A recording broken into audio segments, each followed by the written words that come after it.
And we're back once again. It's Too Close for Podcast. This is our third episode, which means we're going to be talking about episode 103 today from season 1. It was called The Bag Lady. They're being funny with their episode titles. November 18th, 1980. We're still in those 1980 episodes, those very first ones there.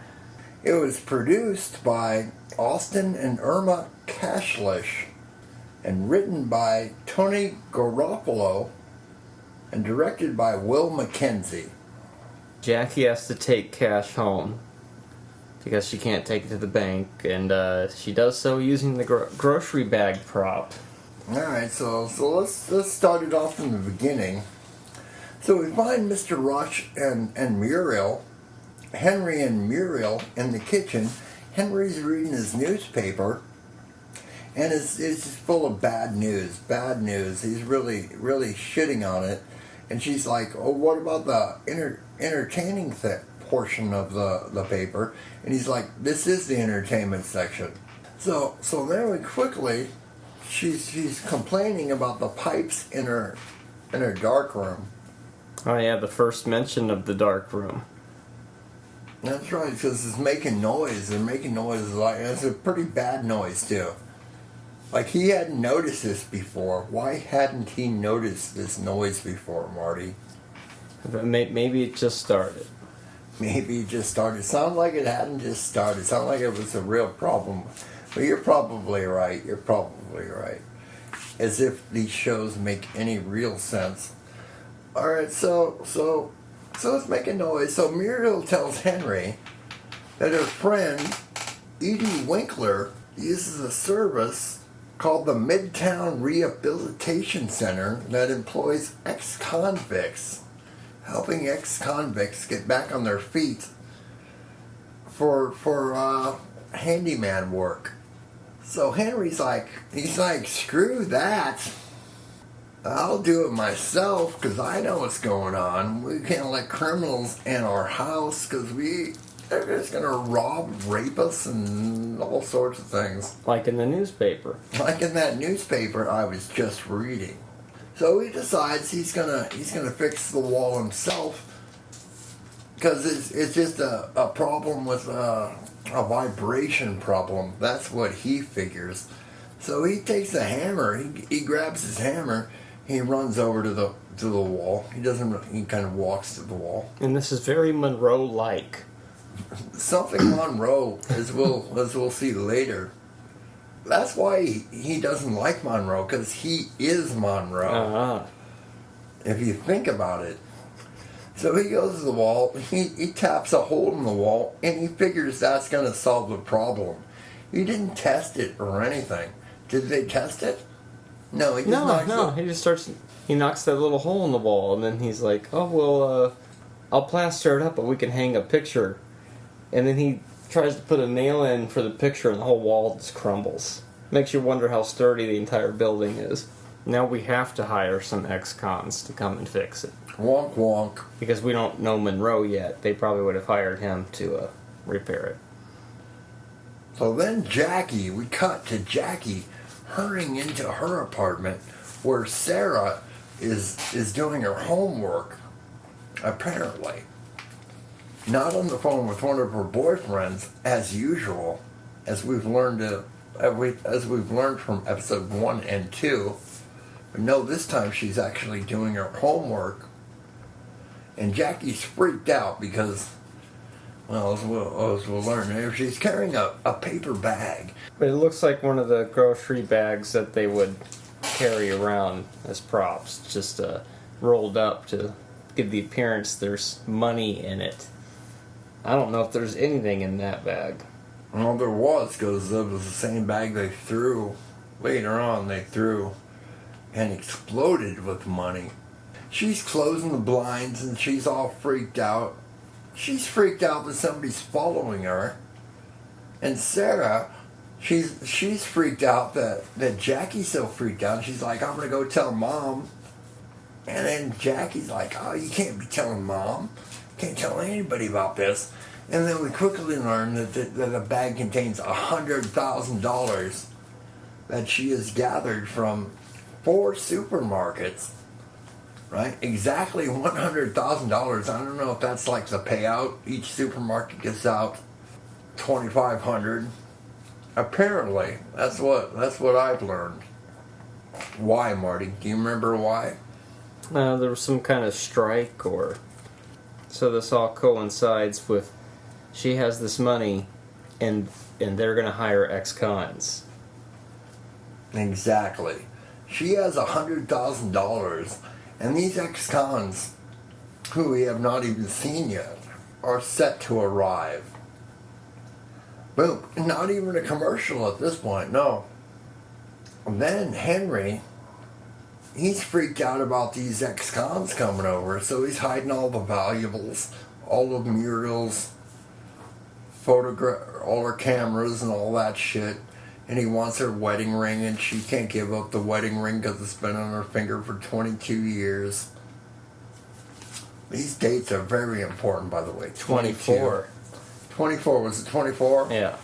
Now you have that written down? No, I remember from watching that just now. She can't get it off her hand. Yeah. That's when the ex-cons show up at the door, right? Somewhere around there.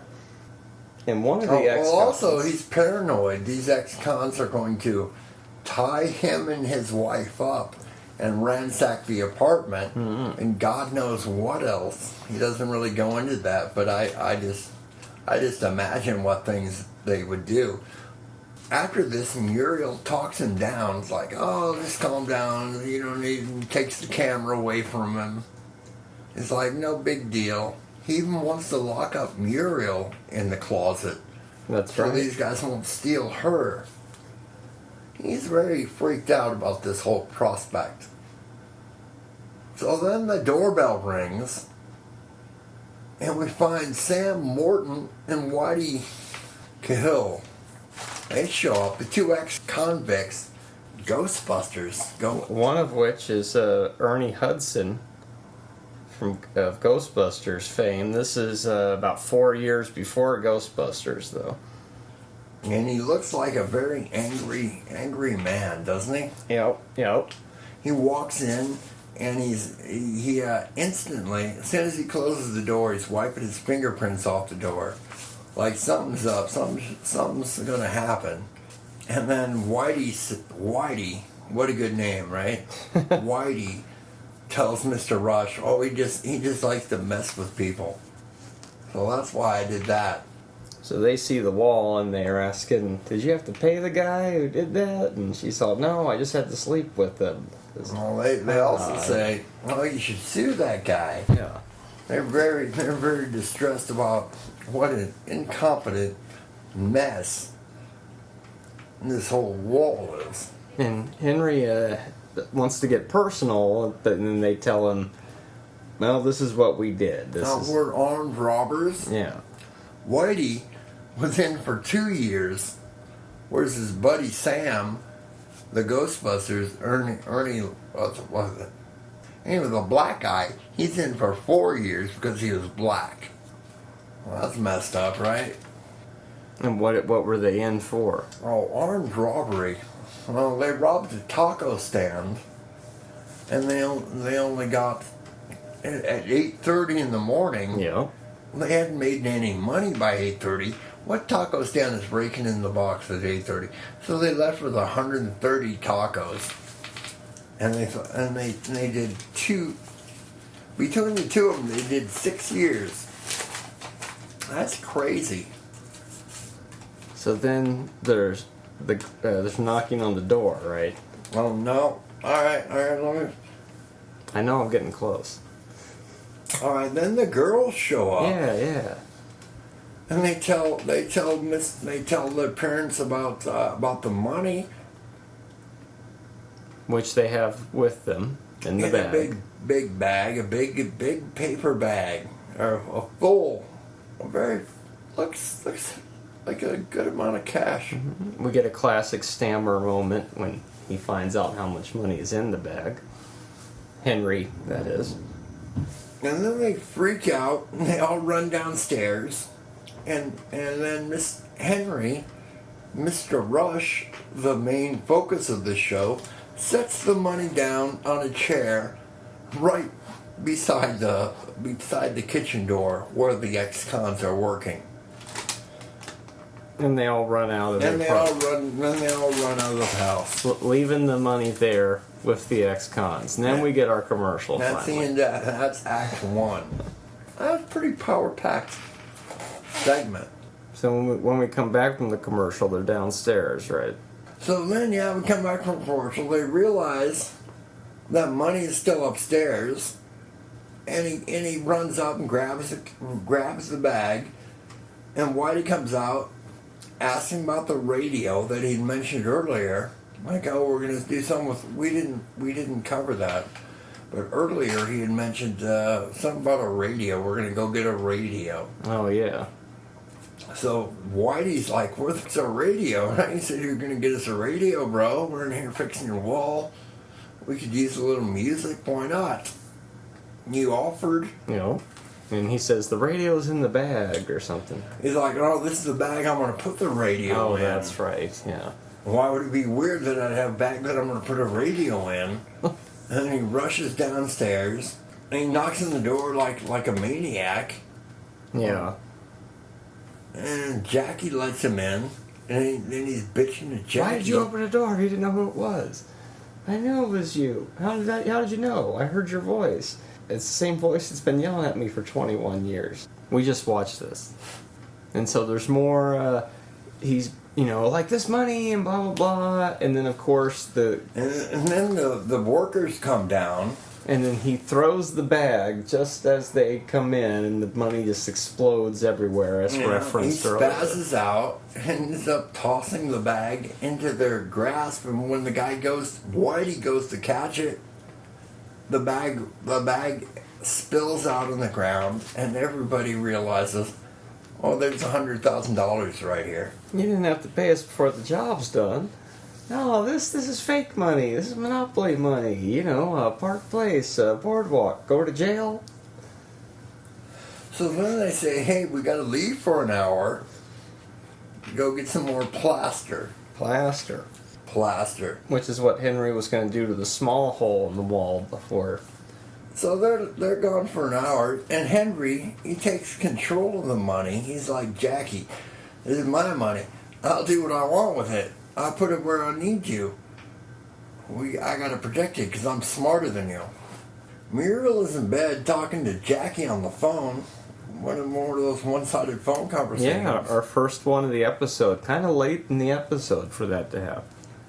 Act 2, as I like to call it.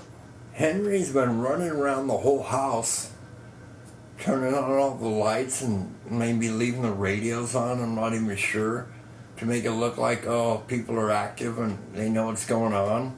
Don't come rob this house.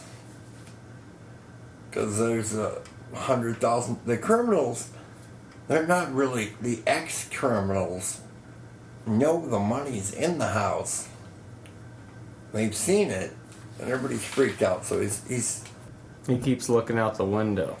And then he's looking out the window, and then he calls the cops because there's somebody standing in front of Feldman's house. The neighbor across the street. Muriel on the phone to the police. We get another phone conversation right there. And he tells her to call the cops. But it turns out it's Feldman. It was just Feldman coming home. Who we'll never hear about ever again. That may not be true. There may be another reference to Feldman. There might be. We'll have to. There's a lot of episodes. Quite a few. So, cut to downstairs. Sarah's doing her homework. This is quite an episode where we get the idea that Sarah really takes her studies seriously. She's doing her homework, and earlier there was another reference to it. And then the phone rings, and it's Mr. Ryan from the bank. Yeah. And he's wondering where that money is. Everything cool? Yep, that's our third conversation on the phone of the episode. They just started jamming in there, didn't they? Yep. Boom, boom, boom. So then Sarah tells Jackie that she should lie about it and say, hey, what if somebody were holding a gun to your head? You know, why should I be holding a gun to my head? That's what she tells Jackie. Just like I saw on Beretta, Starsky and Hutch, and or the Rockford Files. Some of which can be seen on antenna TV, just like Too Close for Comfort. Oh, there's no Beretta. No. I wish we were watching. I wish this were a Beretta review show. That'd be something. They show Columbo sometimes. Oh, that's pretty No, good. that's on MeTV. I get it all mixed up. Yeah, it's all good. So now we're getting close to the big wrap-up, right? And we also learned that Jackie has known her boss for 7 months. And he already trusts her, while as she thinks Henry still doesn't. Well, it's obvious Henry doesn't trust her. And we also learned that Sarah ate all the cookies. And Jackie hopes she gets very fat. Then we get another commercial. And then we get another commercial. You're correct, sir. It's all coming back to me now. So Act 3, the final act, if you want to call these acts, which I do. So. You're probably right. You're probably right. About what? Where these act breaks are with these commercial breaks. The next morning, Jackie and Sarah show up upstairs, and their parents, Time to retrieve the money. to get the money because Jackie's got to go to work. She got to take that money back, and Sarah's got to go to school. Sarah's got all of her school books in her hand, so it's obvious, Brendan. It's very obvious that she's going to school. Muriel informs them that she's just put on a pot of coffee, which means breakfast is not too far off, I think. A lot of eating in this show. They enjoy their kitchens. You know what? You should. If you have a kitchen, enjoy it. So Jackie's like, hey, where's the money? And her father tells her he's hidden it in the Kleenex box. And Muriel says, I think I blew my nose on a $100 bill last night. Well, you best be getting that $100 bill, because the money's going to be short. How would you not notice that? Right? That's just like not noticing guacamole that's mayonnaise. But don't even get me started on that one again. So, where's the other half of the money? Because you couldn't have fit it all in that tissue box, could you? Well, I ingeniously stuck it in a flashlight. So no. Before that, he just says, "Hey Sarah, go in the kitchen and get the flashlight."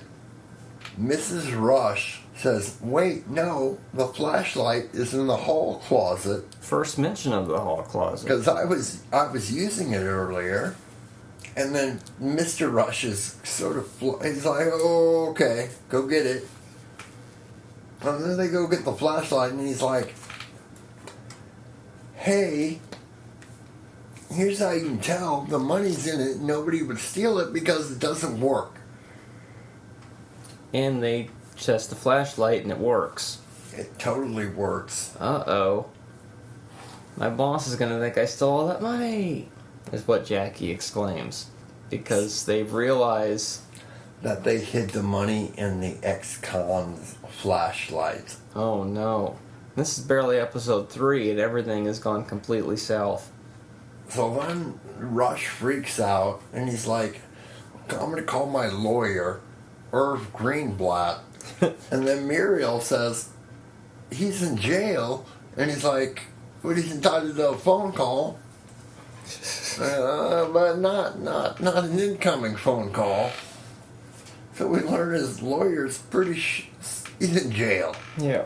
That's not a good thing, but it might be actually. I don't know that much about the law. I know bird law. I know a lot about fish law. Fish law is mostly my thing. You know, guppies, salamanders. They're not quite fish, but it falls under the same jurisdiction. Then the two ex-cons show up, with the flashlight and give the money back. And they're freaked out. They don't want anything. They don't want to go back to prison. Yeah, this might have been the one big score they were waiting for, but they're not going to do that. So somehow he jammed $100,000 in the kind of bills you get at the supermarket into a Kleenex box and a flashlight. It was a pretty big They flashlight. must have spent a lot of time folding. They didn't show us any of those parts. It did not show us that, but it was implied. And that's pretty much it, right? Yeah, let me just say this. Jack Delon played Whitey Cahill. And Ernie Hudson played Sam Morton. It's funny how they have full names, yet Muriel's mother is still just called Muriel's mother. She doesn't get a name until she shows up on the show. I don't have a whole lot of notes left for this one.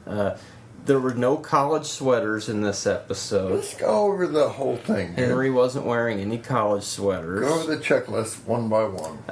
There really was no Cosmic Cow references in this episode. Did we even see Cosmic Yeah, Cow? I don't think we saw him at all, or her. There was a bedroom scene. I don't remember. But I don't think they panned over to the drawing board. I try to pay attention to that stuff. Yeah, I don't remember that myself. Of course, our guest stars were the ex-cons. Who's notably absent? Still no Monroe. He still hasn't been added to the show. Nothing falls out the window, but Henry looks out the window once in this episode at a man in an overcoat that turns His out to be Feldman. gaze falls out the window. Yeah.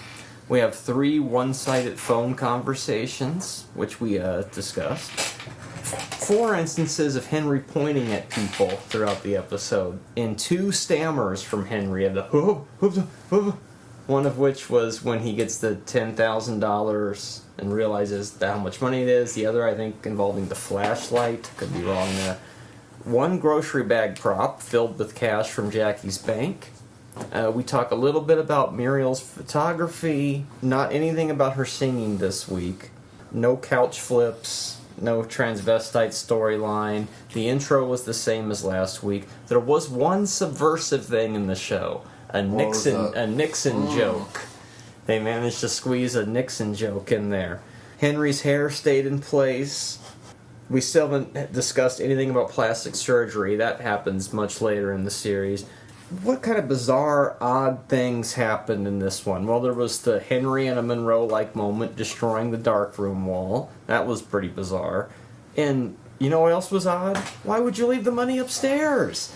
Well, here starts that brief kind of sitcom land storylines. Like, not being able to recognize guacamole as not being mayonnaise. Well, we live in sitcom land.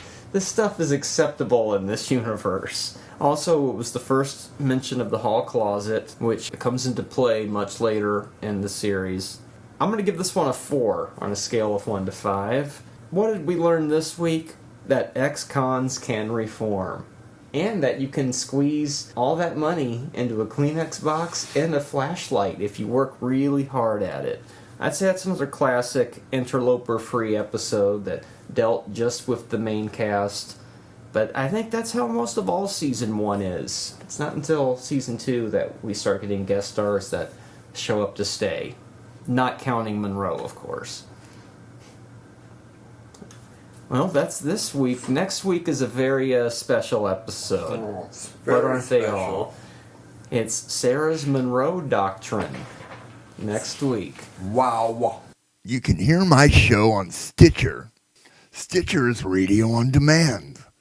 Download the free app today. Listen anytime, anywhere.